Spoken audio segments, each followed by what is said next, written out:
پھر جماعت علی شاہ صاحب کہتے ہیں ایک جگہ ہندوؤں کا جلسہ تھا تو ایک پنڈت تقریر کر رہا تھا. اب سارے ہندو تھے، مسلمان تھا ہی کوئی نہیں، سب ہندو بیٹھے تھے اور وہ سن رہے تھے. تو معاذ اللہ اس نے تقریر کرتے کرتے نا حضور کی ذات اقدس کے بارے میں کوئی جملہ کہہ دیا، کوئی نازیبہ بات کہہ دی. اور کوئی نہیں تھا، وہ ایک ملنگ تھا، وہ پیچھے بیٹھ کے جو دوری ڈنڈا نہیں ہوتا جن کے ہاتھ میں، ڈنڈا بھی کئی رنگوں کا ہوتا ہے ان کا، وہ اس نے پکڑا ہوا تھا اور وہ پتہ نہیں کیا اس میں پیس رہا تھا. امیر ملت فرماتے ہیں اس کے کان میں سپیکر کی آواز گئی کہ حضور کے بارے میں بات کر دی. اس نے ڈنڈا پکڑا، ملانگس آدمی تھا، پیچھے سے نکلا، کسی نے روکا بھی نہیں. اسٹیج پہ چڑھا سیدھا اور 2-4 ڈنڈے زور زور سے پنڈت کے سر پہ دے مارے. پنڈت مر گیا، پرچہ ہو گیا، مقدمہ ہو گیا، جیل ہو گئی. امیر ملت کہتے ہیں میں جیل میں ملنے گیا، میں جیل میں دیکھے بندہ ان پڑھ تھا، بات بڑی پڑی کر گیا. امیر ملت فرماتے ہیں بندہ سادہ تھا پر بات بڑی حسین کر گیا، بندہ بالکل بے عمل تھا پر بات ایمان کی کر گیا. آپ فرماتے ہیں میں جیل میں ملنے گیا تو میں نے کہا سائیں نہ تو نماز پڑھے نہ روزہ رکھے نہ تو مسجد آئے، تو عبادات کی طرف توجہ نہیں کرتا اور تو نے اتنا بڑا کام کر دیا ہے، ہندو مار دیا ہے. تو پیر صاحب کہتے ہیں میری طرف دیکھ کے نا پنجابی میں بولا، کہنے لگا پیر جی مینوں دے سیدھے لفظ بھی کوئی نہیں آندے، مینوں کی پتا جے سیدھے لفظ بھی کوئی، مینوں نہیں پتا میرا درجہ کی ہے. پیر صاحب میں نماز نہیں پڑھدا میری غلطی ہے، روزہ نہیں رکھدا ہے میری غلطی ہے، میں عبادت نہیں کردا میری غلطی ہے. پر پیر صاحب یہ تو نہیں نہ ہو سکتا کہ میرے سامنے کوئی میری اچھی تے سچی سرکار دی بے ادبی کر کے لنگ جائے. لفظ بڑے کمال کہہ گیا، کہنے لگا پیر صاحب میں گناہگار ہوں پر اپنے نبی کا غدار نہیں ہوں. گناہگار ضرور ہوں پر میں غدار نہیں کہ میرے سامنے کو رسول اللہ کے بارے میں آ کے پوچھ لیتے ہیں لوگ مسئلہ. کہتے ہیں ایک مولوی ملا تھا، کہہ رہا تھا حضور کو علم غیب نہیں. میں نے کہا تینوں ملیا سی، مینوں ملدا دسنا سی میں انہوں. تجھے ملا تھا نا اور تو نے سن لی بات. کیسے سن لی؟ کیسے تیرے دل میں خیال آیا؟ وہ تیرے سامنے تیرے مصطفیٰ کے علم کی توہین کر گیا، وہ تیرے سامنے رسول اللہ کے اختیار کی توہین کر گیا، وہ تیرے سامنے بیٹھ کر نبی پاک کے صحابی کی بے ادبی کر گیا، حضور کی اہل بیت کی بے ادبی کر گیا اور تو سنتا رہا. یہ ہو کیسے گیا؟ سنو، میرے اعلیٰ حضرت فرماتے ہیں میرے باپ کو کوئی گالی نکالے میں سن لوں گا، میرے بڑوں کو کوئی برا بلا کہے میں سن لوں گا، لیکن اگر میرے مصطفیٰ کے بارے میں بات کرے گا تو زبان پکڑ کے کھینچ لوں گا، زبان کھینچوں گا. غیرت ایمانی پیدا کرے مغز قرآن روح ایمان جانے دی ہست حب رحمت للعالمین. اگر حضور کا پیار نہیں تو ایمان مکمل ہے. ہر چیز سے بڑھ کر ذات رسالت سے پیار، ہر چیز. حضرت سیدنا ابو بکر صدیق فرماتے ہیں میں حضور کے سامنے بیٹھا تھا، ایک شخص آیا، اس نے آ کر کے کہا یا رسول اللہ صلی اللہ تعالی علیہ وآلہ وسلم یہ میرے ہاتھ کے اندر خنجر ہے، میں قتل کر کے آیا ہوں. قاتل کھڑا ہوا. ایک طرف قرآن مجید کا حکم ہے کہ جس نے ایک آدمی کو قتل کیا پوری انسانیت کو قتل کیا. حضور یہ خنجر ہے، قتل کر کے آیا ہوں. میرے مصطفیٰ نے فرمایا کس کو قتل کیا؟ عرض کی حضور سگی بہن کو مارا ہے، سگی بہن تھی میں نے قتل کر دی. میرے نبی پاک صلی اللہ علیہ وسلم نے فرمایا کیوں مارا؟ پیار نہیں تھا؟ کہا محبوبہ بہن سے کس کو پیار نہیں ہوتا، بڑا پیار تھا پر مارا کیوں؟ اس صحابی رونے لگے، کہنے لگے محبوبہ میں بڑا پیار کرتا تھا پر وہ کافرہ تھی، مشرکہ تھی، بڑا پیار کرتا تھا. جب بھی اس کے پاس جاتا وہ آپ کے بارے میں بات چھیڑ دیتی. میں اس کو کہتا سارا کچھ کر لے میرے نبی کے بارے میں بات نہ کرنا. میں ہر شے سہ لیتا ہوں پر مصطفیٰ کریم کی ذات کے بارے میں کوئی بات برداشت کرنے کی طاقت نہیں رکھتا. یہ والا جملہ نہ کہنا. میں اس کو روکتا، منع کرتا، وہ باز نہ آتی. کہتے ہیں آج اس نے اتنی سخت بات کی کہ میں اس کا گلا کاٹ آیا ہوں، قتل کر دیا ہے. حضور میرے لیے حکم کیا ہے؟ تو نبی پاک نے فرمایا جا تیرے اوپر کوئی سزا نہیں، تو نے جو کیا ہے اچھا ہی کیا ہے، نہیں اچھا کر ڈالا ہے جو تو نے کیا ہے. ایک صحابی نابینا تھے، آنکھوں سے نظر نہیں آتا تھا، رشتہ کوئی نہیں دیتا تھا، معذور آدمی تھے. نکاح ہوا، شادی ہوئی، 2 بیٹے دیے اللہ نے، گھر بس گیا، بیوی کپڑے دھو کے دیتی، خدمت کرتی، روٹی پکا کے دیتی، بچے بڑے حسین تھے. اور وہ صحابی خود فرماتے ہیں، نابینا صحابی کہتے ہیں موتیوں کی طرح کے میرے بچے، جو بھی آتا آ کے کہتا تیرے موتیوں کی طرح کے لال ہیں. لیکن آپ فرماتے ہیں ایک صبح اعلان ہو گیا، مدینے میں شور ہو گیا کہ اس نابینا صحابی کی بیوی قتل ہو گئی، کسی نے خنجر کے دبایا، مر گئی ہے۔ کہتے ہیں اس کے لواحقین اکٹھے ہوئے، در رسالت مآب پہ آئے، آگے کہنے لگے حضور ہمارا قاتل ڈھونڈ کے دیں، ہماری بیٹی کو کس نے مارا؟ میرے رسول پاک نے مجمع پہ نظر ڈالی، فرمایا بھائی مجھے کہنے کی ضرورت نہ پڑے، اگر قاتل موجود ہے تو خود اٹھ جائے۔ خود اٹھے، وہ نبینا صحابی بیچ میں سے اٹھ کے کھڑے ہو گئے، کہنے لگے سونیا قاتل کوئی بار نہیں، میں خود قاتل ہوں، میں نے مارا ہے، میں قاتل ہوں، میں نے مارا ہے۔ مصطفیٰ کریم سید عالم صلی اللہ علیہ وسلم نے فرمایا تجھے تو اس کی بڑی ضرورت تھی، بڑی حاجت تھی، تیری بیوی تھی، تیرا گھر سنبھالتی تھی، تیرے بچے تھے۔ صحابی عرض کرنے لگے حضور سارا کچھ ٹھیک تھا پر وہ آپ کی بے ادب تھی، حضور اس کے آنے سے میرا گھر بس گیا، روٹی پکنے لگی، کپڑے ملنے لگے، اولاد ہونے لگی، میں دنیا پہ آ گیا، لیکن محبوبہ میں نے وہ سکھ کیا کرنے ہیں جو تیری بے ادبی پر تعمیر کیے جائیں۔ یا رسول اللہ مجھے کیا حاجت اس چیز کی جس میں آپ کا پیار ہی نہ ہو، یا رسول اللہ آپ کی محبت ہی نہ، حضور میں نے قتل کر ڈالا ہے، مجھے بیوی نہیں چاہیے، مجھے وہ والی چاہیے جس کی زبان پر رسول اللہ کے نام کے ترانے ہوں، جو حضور کی محفل کرنے والی ہو، نعت پڑھنے والی ہو، جو نبی پاک علیہ السلام کی ازواج کا، اولاد کا، بیٹیوں کا ذکر کرنے والی، مجھے وہ بی بی نہیں چاہیے جو بی بی بے ادبی کرے۔ میرے نبی پاک صلی اللہ علیہ وسلم نے محلے داروں سے پوچھا، فرمایا بات اس کی ٹھیک ہے؟ کہا حضور واقعی بے ادب تھی۔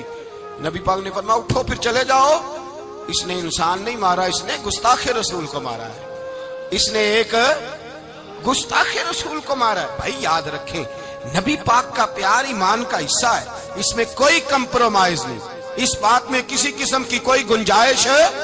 ہمارا کسی شخص کے ساتھ کوئی رٹا نہیں زمین کا، اللہ جانتا ہے، ہم تو اختلاف کی خلیج کو کم کرنے والے لوگ ہیں، کوئی اختلاف نہیں، اللہ جانتا ہے، اور دل روتا ہے کہ امت کٹھی ہو جانی چاہیے۔ رمضان المبارک ہے، جمعے کا دن ہے، منبر پہ بیٹھا، دل روتا ہے کہ امت مسلمہ کٹھی ہونی چاہیے، لیکن میں اس شخص کے پاس جا کے کیسے بیٹھوں جو کہتا ہے کہ نبی معاذ اللہ مار کے مٹی میں مل گئے، جو یہ لفظ کہتا ہے کہ محمد کو کیا پتا دیوار کے پیچھے کیا ہے، جو یہ لفظ کہتا ہے کہ گائے بیل اور گدھے کا خیال آ جائے تو نماز نہیں ٹوٹتی، رسول اللہ کا خیال آ جائے تو ٹوٹ جاتی ہے۔ مجھے بتلائیے میرے بھائی کس طرح کمپرومائز ہوگا، کس طرح ایسے لوگوں کے ساتھ اتفاق ہوگا؟ رسول اللہ کی محبت دین کا حصہ ہے، اور یاد رکھ رہے ہیں اللہ جانتا ہے کسی کے ساتھ ہمارا کوئی جھگڑا نہیں، نہ نیاز کا، نہ فاتحہ کا، نہ ختم کا، نہ درود کا، اس کا دل کرے دلائے، جس کا دل کرے نہ دلائے، مستحب ہے۔ جھگڑا صرف یہ ہے کہ میرے رسول اللہ کی شان پر بات نہ کرو، میرے نبی پاک کی عظمت کے بارے میں بات، درد دل سے بات کرنا، خدا را اس امت کی دلوں میں رسول اللہ کا پیار رہنے دو، نبی پاک کی محبت رہنے دو۔ صحابہ ہر حال میں حضور سے، حضرت ابو عبادہ بن جراح نے میدان کے اندر اپنے باپ کو قتل کیا، کس کو؟ باپ کو مارا۔ حضور سید عالم صلی اللہ علیہ وسلم نے کہا ابو عبادہ تو نے باپ ہی مار دیا ہے؟ کہا حضور باپ نہیں چاہیے، رسول اللہ کا وفادار چاہیے، حضور وفادار چاہیے۔ نبی پاک صلی اللہ تعالی علیہ وآلہ وسلم کی محبت اصل دین ہے، اصل دین۔ اگر اس میں خامی رہ جائے، اس کے اندر کمی رہ جائے، ایمان مکمل نہیں۔ صبح قیامت رب کی بارگاہ میں تیرا کوئی عمل قابل قبول نہیں، کوئی تیرا عمل اللہ کے حضور قابل قبول نہیں۔ تعظیم رسالت میں اگر فرق آتا ہے، حضور کی محبت میں اگر کمی آتی ہے، تو تیرا کوئی عمل بھی قابل قبول ہے۔ محبت کا کیسے پتہ چلے گا کہ حضور سے پیار ہے؟ جی جو بندہ میلاد والے دن بھی سویا رہے، معراج شریف والے دن بھی بے ہوش ہو، رسول اللہ صلی اللہ علیہ وسلم کی ایک نعت بھی اسے یاد نہ ہو، اسے کبھی توفیق نہ ہو نعت سننے کی۔ یہ نعت پڑھتے ہیں نا حضرات تو کچھ لوگ جھومتے ہیں، کچھ مست رہتے ہیں۔ پتہ کیوں مست رہتے ہیں؟ انہیں نعت کے ذائقے کا پتہ نہیں۔ نعت تعریف مصطفیٰ ہے، اور جب محبوب کی تعریف ہوتی ہے تو دل مچل جایا کرتے ہیں۔ بھئی محبت مصطفیٰ پیدا کریں ان جگہوں پہ بیٹھے جہاں سے رسول اللہ کا پیار ملتا ہے۔ صحابہ کرام نے ہر چیز سے بڑھ کر رسول پاک سے پیار کیا، ہر چیز سے بڑھ کر، بھلا دی دنیا ساری انہوں نے، لیکن رسول پاک سید عالم صلی اللہ علیہ وسلم کا پیار انہوں نے اپنے دل سے نہیں بلایا۔ اپنی اولادیں لا کے حضور کی خدمت میں پیش کر دی، اپنے بچے لا کر پیش کر۔ حضرت عائشہ صدیقہ رضی اللہ تعالیٰ عنہ فرماتی ہیں ساری زندگی ابو بکر صدیق نے ڈانٹا نہیں، میرا باپ رفیق تھا، شفیق تھا، مہربان تھے، کوئی کبھی انہوں نے سخت گھورا بھی نہیں ہماری طرف۔ لیکن کہتے ہیں ایک دن میں حضور کے ساتھ گفتگو کر رہی تھی، بچی تھی، میری آواز ذرا بلند ہوئی تو کہتے ہیں جناب ابو بکر صدیق رضی اللہ تعالیٰ عنہ باہر سے دوڑے آئے، اندر آئے اور حضرت ابو بکر نے تھپڑ اٹھایا، میرے منہ پہ مارنے لگے، حضور آگے بڑھے، بچایا۔ میں نے کہا ابا جی آپ نے تو گھورا بھی کبھی نہیں، یہ کیا ہوا؟ حضرت جناب عائشہ صدیقہ کہتے ہیں ابو بکر صدیق رو پڑے، کہنے لگے عائشہ میرے اوپر سے پہاڑ بھی گزر جائیں تو مجھے تکلیف نہیں ہوتی، اور میرے مصطفیٰ کے سامنے کوئی اونچا بولے بھی تو میرا دل ٹوٹ جاتا ہے۔ خبردار، حضور سید عالم حضرت عمر کا زمانہ تھا، کچھ لوگ آئے کہیں اور کے رہنے والے، مسجد نبوی میں اونچی آواز میں بولنے لگے، اونچی آواز میں باتیں کرنے لگے۔ حضرت عمر نے بلایا، فرمایا ادھر آؤ، کون ہو، کہاں سے آئے ہو؟ کہنے لگے کوئی شام کا ہے، کوئی کسی ملک کا ہے۔ آپ فرمانے لگے تمہیں پتا نہیں یہ روضہ رسول ہے؟ تمہیں پتا نہیں یہ حضور کی مسجد ہے؟ لا ترفعوا اصواتکم فوق صوت النبی، تمہیں خبر نہیں تم کہاں آئے ہو؟ فرمایا اگر تم مدینے کے رہنے والے ہوتے میں تمہیں دھروں سے مارتا، تمہیں سزا دیتا۔ تمہیں ادب رسول کا نہیں پتا؟ تمہیں رسول اللہ صلی اللہ علیہ وسلم کے طریقے کا نہیں پتا؟ ساری زندگی ایک بندہ کہتا رہے لا الہ الا اللہ، لا الہ الا اللہ، لا الہ، مسلمان ہو جائے گا؟ کیوں جی؟ اللہ کو تو مان رہا ہے، کہتا میں اللہ کے سوا کسی اور کو مانتا ہی نہیں، ساری زندگی اس نے پڑھا ہے، پر اب کہتا ہے مجھے تیرے کلمے کا اعتبار ہی نہیں۔ یا اللہ تجھے کب اعتبار ہوگا؟ فرمایا کہ اپنی زبان سے محمد الرسول اللہ۔ میرے بھائی یہاں دنیا میں بھی جب تک ذات رسالت کو نہ مانے اس کا ایمان مکمل، حضور سے پیار نہ کرے تو ایمان مکمل، بھائی سمجھ لے، غور کرے، ایمان بھی مکمل نہیں۔ اچھا جی قبر میں چلے گئے، کتنے سوال ہوتے ہیں قبر میں؟ بولے کتنے سوال ہوں گے؟ اللہ آپ کو خوش رکھے، 3 سوال ہوں گے۔ پہلا کیا ہے؟ تیرا رب کون ہے؟ میں مثال دینے لگا ہوں، کسی نے انکار کر دیا، کہنے لگا ہا ہیتا لا ادری، میں نہیں جانتا، تو اللہ کو نہیں مانتا تو چاہیے نا رب جہنم میں ڈال دے، پر اللہ نے دوزخ میں نہیں ڈالا، نہیں ڈالا۔ ابھی دوسرا سوال پوچھو، ماں دینو کا تیرا دین کیا ہے؟ ہا ہیتا لا ادری، کافر ہے، منافق ہے، فاسق ہے، کہتا ہائے افسوس میں نہیں جانتا۔ چاہیے تھا نا دین نہیں جانتا دوزخ میں ڈالا جائے، لیکن اللہ ابھی دوزخ میں، ابھی جہنم کا گڑھا نہیں بنی۔ فرمایا تیسرا سوال پوچھو، حضور کا چہرہ دکھایا، ما کنتا تقول فی حق ھذا الرجل، ان کے بارے میں کیا کہتا تھا؟ اس نے کہا میں نہیں جانتا۔ اللہ نے فرمایا تو میرے نبی کو نہیں جانتا، پکڑو اس کو جہنم میں داخل کر دو۔ نہ اپنی ذات کے انکار پر دوزخ میں بھیجا، نہ دین کے انکار پر، کہا میرے مصطفیٰ کو نہیں مانتا، ڈالو اس کو جہنم کے اندر۔ تمام کتب حدیث، تمام بخاری سے لے کر طبرانی تک، تمام کتب حدیث میں اسی رنگ میں روایت ملے گی۔ قبر میں بندہ گیا، مومن ہے، مسلمان ہے، نمازی ہے، 10 حج کیے، 15 عمرے کیے، زکاتیں، صدقات، خیرات، عبادات، نفل، نماز، داڑھی، حج، عمرہ، بڑا کچھ۔ ہاں بھائی من ربو کا، اس نے کہا ربی اللہ، اللہ میرا۔ اس کو جنت کوئی نہیں ملی، ابھی جنت کی کھڑکی۔ دوسرا سوال پوچھو، ماں دینو کا، تیرا دین کیا ہے؟ دینی الاسلام، میں اسلام کو مانتا ہوں، جنت مل گئی۔ پورے کے پورے دین کو مان رہا ہے، نماز کو مان رہا ہے، حج کو مان رہا ہے، زکات کو مان رہا ہے، عبادات کو مان رہا ہے، ہر چیز کو مان رہا ہے، لیکن جنت ملی۔ فرمایا تیسرا سوال پوچھو، حضور کا جلوہ والضحیٰ دکھایا۔ کچھ لوگ غلط ترجمہ کرتے ہیں، یہاں بھی کہتے ہیں پوچھا جائے گا یہ کون ہے، یہ لفظ نہیں ہے، ما کنت تقول فی حق ھذا الرجل۔ اللہ فرمائے گا یہ بتا دنیا میں میرے نبی کو کیا کہا کرتا تھا، ان کے بارے میں تو دنیا میں کیا کہا کرتا تھا؟ تو جو کہا کرتا تھا وہ کہہ کہ اسی وقت پکار اٹھے گا کہ میں کہا کرتا تھا یا نبی پکارا کر، میں یہ کہا کرتا تھا یا نبی، میں یہ کہا کرتا تھا کہ دشمن احمد پہ شدت کیجئے، ملحدوں سے کیا مربت کیجئے، اور شرک ٹھہرے جس میں تعظیم حبیب، اس برے مذہب پہ لعنت کیجئے، اور مثل فارس زلزلے ہوں نجد میں ذکر آیاد ولادت کیجئے، اور غیظ میں جل جائے بے دینوں کے دل، یا رسول اللہ کی کثرت کیجئے، یا رسول اللہ کی کثرت۔ میں یہ کہا کرتا تھا۔ اچھا اس نے اللہ کو مانا، دین کو مانا، جنت نہیں ملی، جب کہنے لگا نا ہوا محمد الرسول اللہ صلی اللہ علیہ وسلم، جب حضور کو پہچانا، حضور کو، نبی پاک کو پہچانا، تو فرمایا نہیں میرے یار کو جانتا ہے، اب کھول دو جنت کا دروازہ۔ تو بھائی مغز قرآن روح ایمان جانے دیں ہست حب رحمت للعالم، حضور کی محبت اصل ہے دین کی۔ قرآن مجید سورہ توبہ آیت نمبر 24، کوئی تفسیر نہ پڑھیں، صرف اس آیت کا ترجمہ پڑھیں، خالی ترجمہ، اور ایک ایک بات کو اللہ تبارک و تعالیٰ نے بالتفصیل بیان کیا۔ فرمایا کل ان کان آباؤکم، اے محبوب آپ ان سے فرما دے اگر تمہارے باپ، وابناؤکم تمہارے بیٹے، واخوانکم اور تمہارے بھائی، وازواجکم تمہاری عورتیں، وعشیرتکم تمہارا کنبہ تمہارا خاندان، واموال اقترفتموہا اور تمہارے کمائی کے مال، ذرا گنتے جائیے چیزوں کو۔ فرمایا محبوب کہہ دیں تمہارے باپ بھی، تمہارے بیٹے بھی، تمہارے بھائی بھی، تمہاری عورتیں بھی، تمہارا سارا ہی خاندان، بات ہی ختم کر دی، تمہارا سارا ہی خاندان، واموال اقترفتموہا اور تمہارا کمایا ہوا مال۔ ایک مال وہ ہوتا ہے جو بندے نے کمایا نہیں ہوتا، آیا ہوتا ہے، آئے اور کمائے میں جو آیا ہوتا ہے اس کی قدر نہیں ہوتی۔ اللہ فرماتے ہیں واموال اقترفتموہا تمہارا کمایا ہوا مال، وتجارت تخشون کسادہا اور تمہاری وہ تجارت جو تم نے محنت کر کے کاروبار چمکایا ہے اور تم ڈرتے ہو کہ نقصان نہ ہو جائے، ومساکن ترضونہا اور تمہارا وہ رہنے کا مکان جو تمہیں بڑے پسند ہیں۔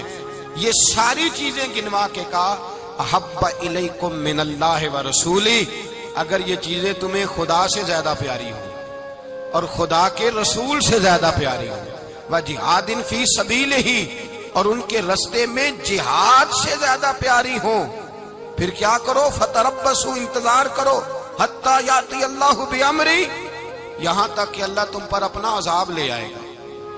خود رسول پاک نے بیان کیا اور لفظ انداز دیکھیے حدیث پاک کا، لا یؤمن احدکم حتی اکون احب الیہ من والدہ وولدہ، تم میں سے کوئی اس وقت تک مومن ہی نہیں ہو سکتا جب تک میں اسے اس کے ماں باپ اور اس کی اولاد والناس اجمعین، اور بات ہی ختم کر دی، فرمایا جب تک سب لوگوں سے بڑھ کر مجھ سے پیار نہ کرے اتنی دیر تک مومن ہو سکتا۔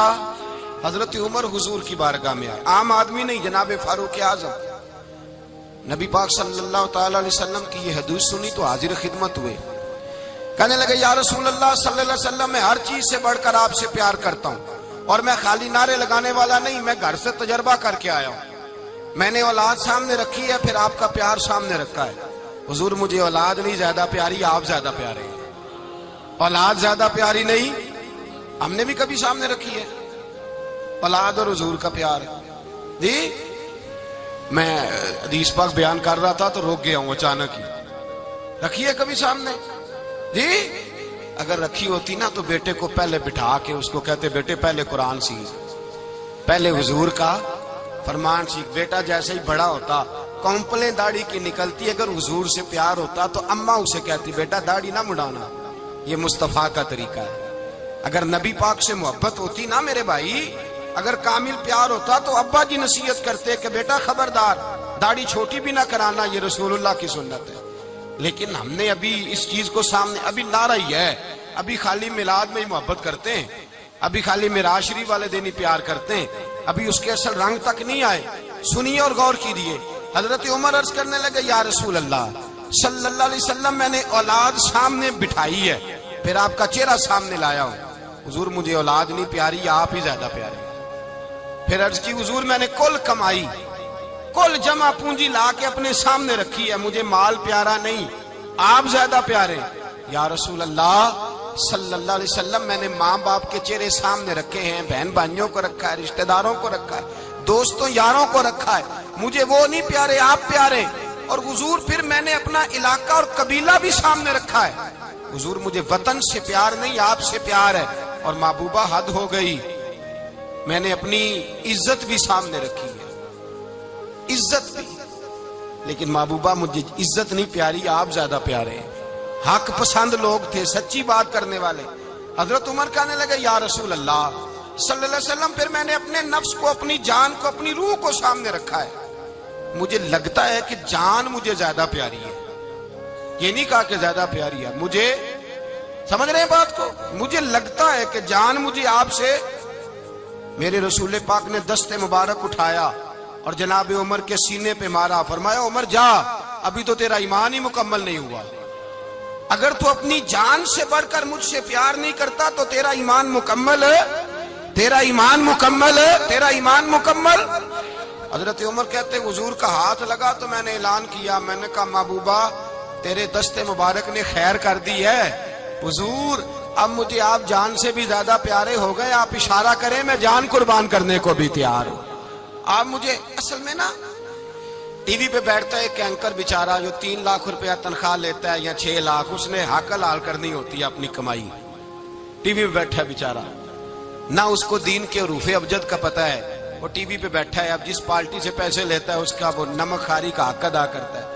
کہتے جی حضور نے اپنے دشمن کو معاف کیا ہے. مولوی سخت بات کرتے ہیں, حضور نے اپنے دشمن کو. آپ کسی پارٹی کے لیڈر کے خلاف دوسری پارٹی کا بیان کبھی سنیں, اس لیڈر سے پیار کرنے والے اتنی اتنی لمبی زبانیں کھول کے ٹی وی پہ آ جاتے ہیں, اور وہ لفظ جو میڈیا پر اور اسمبلی میں ویسے ہی قانون کا حصہ نہیں وہ بھی بول دیے جاتے ہیں. لوگ ان معاملات میں بھی حمایت کرتے ہیں اپنے لیڈروں کی جن میں حمایت بنتی ان میں بھی, اور ذات رسالت کی بات آتی ہے تو کہتے ہیں نہیں حضور نے معاف کیا ہے, مولوی جذباتی ہوتا ہے, یہ ایسے تو نہیں نہ ہوتا. ایک لفظ اور بیان کیا جاتا ہے, کہتے ہیں جی پیار ہم بھی کرتے ہیں پر وہ والا جو نبی پاک نے کہا ہے. کون سا؟ جو حضور نے, جس کا نبی پاک نے حکم دیا ہے. کون سا پیار کرتے ہیں؟ ایک لفظ آپ کو پوچھا جاتا ہے, ہم بھی پیار کرتے ہیں پر وہ والا جو نبی پاک نے کہا ہے, جو حضور نے. کہتے ہیں یہ جو تم کہہ رہے ہو یہ حضور نے کیا نہیں, کہا نہیں. نبی پاک صلی اللہ علیہ وسلم کے وجود سے خون نکلا, حضور نے حضرت عبداللہ بن زبیر سے کہا ٹھکانے لگا دو, جاؤ ٹھکانے لگا دو, ایسی جگہ لگاؤ جہاں کسی کی نظر نہ پڑے. خون بہتا ہوا خون حرام ہے, قرآن پاک نے بیان کیا ہے. کہا ٹھکانے لگا دو. حضرت عبداللہ بن زبیر باہر نکلے اور حضور کا جو خون تھا وہ پی گئے. حضور نے کہا تھا پی لینا, کیا کہا تھا؟ ٹھکانے لگا دو, پی گئے. واپس آئے تو مصطفیٰ نے فرمایا کہاں ٹھکانے لگایا؟ کہا یا رسول اللہ ایسی جگہ جہاں کسی کی نظر نہیں پڑے گی, ایسی جگہ جہاں کسی کی نظر نہیں پڑے گی. حضور نے فرمایا پی گئے ہو؟ کہا حضور پی گیا ہوں. فرمایا جاؤ نبی کا وعدہ ہے تمہارے وجود کو جہنم کی آگ چھوئے گی بھی نہیں. ہم وہ والا پیار کرتے ہیں جو حضور نے کہا ہے. حضرت ام ایمن نبی پاک کی دائی تھی, حضور کی رضائی والدہ تھی. سرکار کی طبیعت مبارک علیل ہوئی تو حضور نے نا, ویسے نبی پاک جب پخانہ کرتے تھے نا تو حضرت عائشہ صدیقہ فرماتی ہیں حضور کے پخانے سے کستوری سے بھی زیادہ خوشبو آیا کرتی. اور آپ حضرت انس بن مالک فرماتے ہیں حضور کھیتوں میں پخانے کے لیے جاتے, میں ساتھ جاتا. جہاں نبی پاک صلی اللہ علیہ وسلم پخانہ کرتے میں وہاں جا کے دیکھتا تو کوئی شے نہ ہوتی. میں کہتا حضور کہاں گیا؟ اللہ کے رسول فرماتے جب میں پخانہ کرتا ہوں تو زمین کھل جاتی ہے, میرا پخانہ اندر سمو لیتی ہے. حضور کے پخانے اور پیشاب سے کستوری کی خوشبو آتی تھی, کستوری کی خوشبو آتی تھی. ویکھنوں تے ساڈے ورگا ہے پر اسی کدوں اس مول دے, آزم و ورشاں تے پھردا ہے اسی وچ گلیاں دے رول دے. لوگ تو کہہ دیتے ہیں نا 2 منٹ لگاتے ہیں, کوئی بشر آکھے کوئی نور آکھے, پیندا ہر پاسے ہوئی شور ڈٹھا. اللہ والے گل مکا دیتی تساں ہور ڈٹھا تے اساں ہور ڈٹھا. اللہ والے گل ہی مکا دیتی تساں ہور ڈٹھا تے اساں ہور ڈٹھا. حضرت ام ایمن رضی اللہ تعالی عنہ کہتی ہیں حضور نے پیشاب کیا, طبیعت مبارک قلیل تھی تو لکڑی کے ایک برتن میں حضور نے پیشاب کیا اور کہا اماں جی اس کو باہر رکھا ہے, کہیں باہر ٹھکانے لگائیں. حضرت ام ایمن کہتی ہے میں نے اسے ہاتھ لگایا تو میرے وجود سے بھی خوشبو آنے لگی, میرا جسم مہکنے لگا. حضرت ام ایمن کہتی ہیں میں باہر جا کے نکال کے دکھاؤ کسی حدیث سے کہ رسول پاک نے فرمایا ہو میرا پخانہ پی جانا, میرا خون پی جانا. ہم وہ والا پیار کریں گے جو نبی پاک نے کہا ہے. حضور نے کہا ہے بچے کو کار لے کے دو, کیوں لے کے دیتے ہو؟ نبی پاک نے کہا ہے کہ بیگم صاحبہ کو 10 لاکھ روپے کا زیور لے کے دو, کیوں لے کے دیتے ہو؟ وہ والا پیار کریں گے جو حضور نے کہا ہے. او بھائی دنیا داری کا معاملہ آتا ہے, تو کوئی سوال جواب نہیں کرتا. وہ والا پیار کروں گا جو حضور نے ارشاد کیا ہے. حضرت ام ایمن باہر گئیں, نبی پاک کا پیشاب مبارک پی گئیں, واپس آئیں تو حضور نے فرمایا اماں کہاں رکھا ہے؟ کہنے لگی محبوبہ وہاں رکھا ہے کسی کی نظر نہیں پڑے گی. حضور نے فرمایا پی گئی ہو؟ کہا حضور پی گئی ہوں. فرمایا جاؤ میرا وعدہ ہے قیامت تک تمہیں پیٹ کی بیماری کوئی نہیں لگے گی. جب تک زندہ رہو گی پیٹ کی بیماری. حضور نے کہا تھا کہ پی جانا. حضرت عثمان غنی رضی اللہ تعالیٰ عنہ کہتے ہیں میں حضور کے ساتھ ہوں. صلح حدیبیہ کے موقع پر عمرہ کرنے گئے. نبی پاک صلی اللہ تعالیٰ علیہ وسلم کے ساتھ 1500 صحابی. کفار نے روک دیا, نہیں عمرہ کرنے دیتے. حضرت عثمان غنی رضی اللہ تعالیٰ عنہ کو حضور نے سفیر بنا کر کے بھیجا. فرمایا جاؤ قریش کے ساتھ جا کر کے تم معاہدات طے کر کے آؤ. حضرت عثمان غنی پہنچے. جب وہاں گئے جا کے بات چیت کی. اب سامنے کعبہ, جنہوں نے کعبہ نہیں دیکھا ان سے پوچھو کعبے کی قدر کیا ہے, اور جنہوں نے دیکھا ہے ان سے پوچھو دوبارہ دیکھنے کو دل تڑپتا کتنا ہے. سامنے کعبہ ہے. حضرت عثمان غنی کہتے ہیں سامنے کعبہ ہے. قریش مکہ کہنے لگے عثمان تم چاہو تو طواف کر لو, تم چاہو تو صحیح کر لو, تم چاہو تو حجر اسود کا بوسہ لے لو, پر ہم رسول اللہ صلی اللہ علیہ وسلم کو طواف نہیں کرنے دیں گے, وہ اگلے سال کریں گے. حضرت عثمان غنی رضی اللہ تعالیٰ عنہ وہاں کھڑے. حضور نے کو منع تھوڑی کیا تھا کہ وہاں جانا تو طواف نہ کرنا, وہاں جانا تو تم نے حجر اسود کا بوسہ نہیں لینا, وہاں جانا تو صفا مروہ پہ نہیں جانا, مقام ابراہیم پہ کوئی بات نہیں کی تھی حضور نے. حضرت عثمان غنی موجود ہے. قریش اجازت دیتے ہیں, کہتے ہیں وہ سامنے کعبہ ہے, کریں عبادت, پڑھیں نماز, کریں طواف. حضرت عثمان غنی کہنے لگے میں اتنی دیر تک کعبے کا طواف نہیں کروں گا جتنی دیر میرے رسول طواف نہیں کریں گے. سامنے کعبہ ہے, سامنے مجھے کیا غرض تھی نماز کی, مجھے کیا خبر تھی سجود کی, یہ تو تیرے نقش پا کی تلاش تھی جو جھکا رہا میں نماز میں. اور اقبال کہنے لگے اذان تو ازل سے تیرے عشق کا ترانہ بنی, اور نماز تو اس کے نظارے کا ایک بہانہ بنی.